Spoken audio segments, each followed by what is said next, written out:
नमस्कार दोस्तों, astro science में आपका स्वागत है। आज हम जो कुंडली का एकादश भाव है, लाभ भाव, जिसे हम आमदनी भाव कहते हैं, आमदनी का भाव कहते हैं, आय भाव कहते हैं, उस विषय पर चर्चा करने वाले हैं। तो आप ये वीडियो अंत तक देखें। तो कुंडली में एकादश भाव आमदनी और लाभ का भाव कहाँ जाता है? ये भाव व्यक्ति की कामना, आकांक्षा एवं इच्छा पूर्ति को दर्शाता है। किसी व्यक्ति के द्वारा किए गए प्रयासों से उसे कितना लाभ प्राप्त होगा, ये 11वें भाव से देखा जाता है। एकादश भाव लाभ, आय, प्राप्ति, सिद्धि, वैभव इन सब को दर्शाता है। इसलिए सरल शब्दों में ये कहा जाता है कि कुंडली में 11वां भाव, ये जो स्थान है जिससे मनुष्य को संपूर्ण जीवन में प्राप्त होने वाले सभी प्रकार के लाभों में देखा जाता है। आपको क्या क्या लाभ होने वाले हैं, इन सबको देखा जाता है आय भाव से, एकादश भाव से। तो इनके कारकत्व क्या है, मैं फिर से एक बार आपको बताता हूं।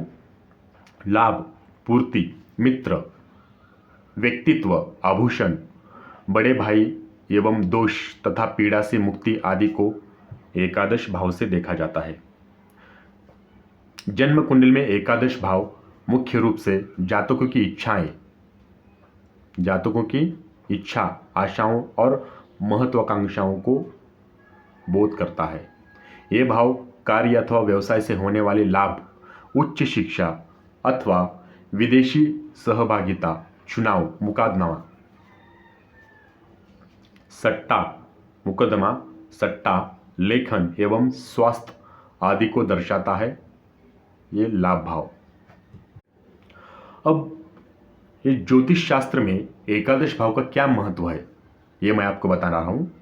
तो वैदिक ज्योतिष के अनुसार कुंडली में एकादश भाव लाभ स्थान होता है। काल पुरुष कुंडली में एकादश भाव की राशि कुंभ है और कुंभ राशि का स्वामी ग्रह शनि होता है। जातक देश मार्ग के लेखन के अनुसार एकादश भाव से कर्मों के द्वारा प्राप्त होने वाले लाभ एवं कष्ट मुक्त जीवन की भविष्यवाणी की जाती है। भट्टोत्फल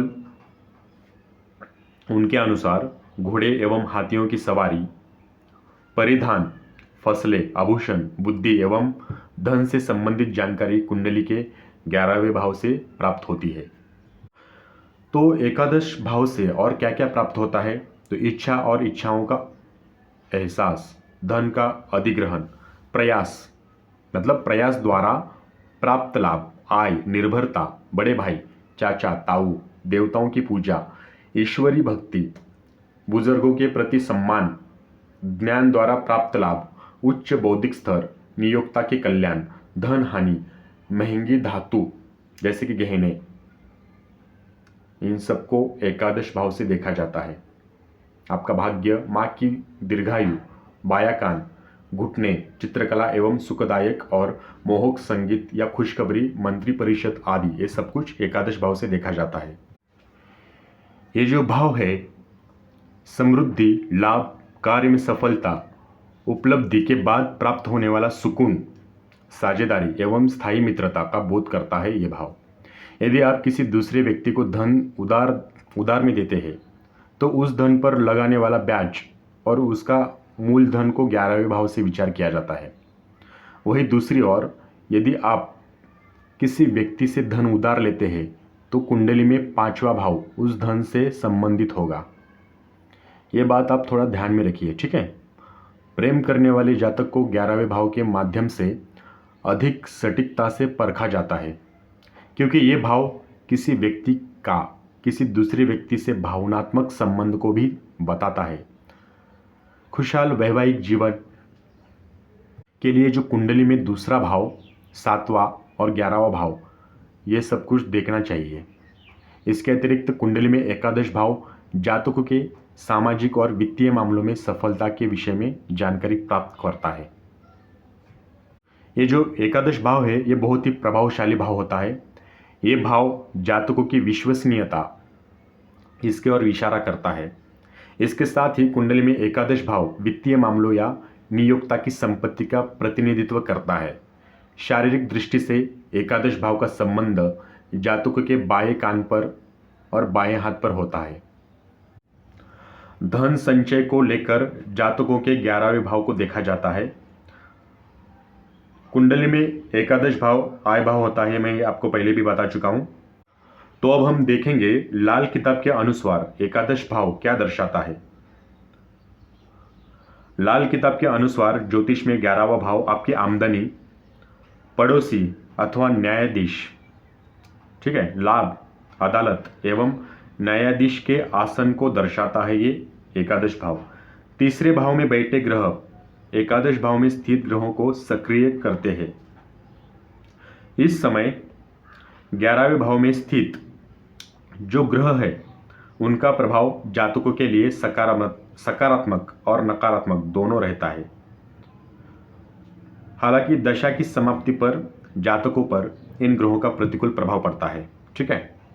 तो इस प्रकार आप देख सकते हैं कि आपकी जन्म कुंडली में एकादश भाव कितना व्यापक महत्व है। व्यक्ति अपने कर्म के अनुसार ही फल को प्राप्त करता है। इसलिए यदि व्यक्ति कोई बड़ी सफलता पाना चाहता है तो उसे अपने कर्मों को महान बनाने की बहुत आवश्यकता होती है। तो मुझे उम्मीद है आपको यहाँ तक तो समझ में आ गया होगा। तो आगे हम आपकी जो राशि है, मित्र राशि, ग्रह मित्रता या भाव मित्रता के बारे में तो आपने सुना होगा। यदि आप अपनी राशि के अनुसार मित्र बनाएंगे तो जीवन में लाभ मिलेगा और कभी कोई गंभीर समस्या उत्पन्न नहीं होगी। ज्योतिष शास्त्र क्या कहता है कि मित्रता का प्रमुख भाव एकादश है, जो आय भाव में भी है। जितने अच्छे मित्र होंगे आय भाव उतना ही मजबूत होगा। इस भाव में यदि सूर्य हो तो ऐसे लोगों की उच्च पदासीन, सत्तासीन या राजनीतिक लोगों से मित्रता होती है। चंद्रमा अगर इस भाव में हो तो ऐसे लोगों के मित्र कलाकार, वायुयान चालक, जहाज के कप्तान, नाविक आदि मित्र होते हैं। यदि एकादश भाव में मंगल है तो ऐसे लोगों के मित्र खिलाड़ी होते हैं, पहलवान होते हैं, कुक होते हैं। यदि इस भाव में बुध हो तो ऐसे लोगों के मित्र बिजनेसमैन होते हैं। यदि इस भाव में गुरु है तो उस व्यक्ति के मित्र बैंकिंग, वित्त, धार्मिक आस्था, दार्शनिक आदि किस्म के होते हैं। शुक्र यदि इस भाव में शुक्र हो तो अभिनय क्षेत्र के स्त्री, कलाकार, ये सब मित्र होते हैं इनके। यदि इस भाव में शनि हो तो जो नौकरी करने वाले जो पेशावर लोग हैं, सेवानिवृत्ति, अपनी आयु से अधिक उम्र वाले लोगों से इनकी मैत्री होती है। यदि इस भाव में राहु या केतु हो तो ऐसे व्यक्ति में छम्म मित्रों, वह अपने जाति से अलग लोगों से मित्र की संख्या अधिक होती है। और यदि इस भाव में कोई भी ग्रह नहीं है तो उस पर ग्रहों की दृष्टि और उस भाव की राशि से मित्रता जो है उनका अनुमान लगाना चाहिए आपको, ठीक है। और ये जो एकादश भाव है चर राशियों के लिए लाभ स्थान, बाधक स्थान होता है। तो मुझे उम्मीद है आपको ये वीडियो पसंद आया होगा। वीडियो देखने के लिए धन्यवाद। आपका दिन शुभ हो।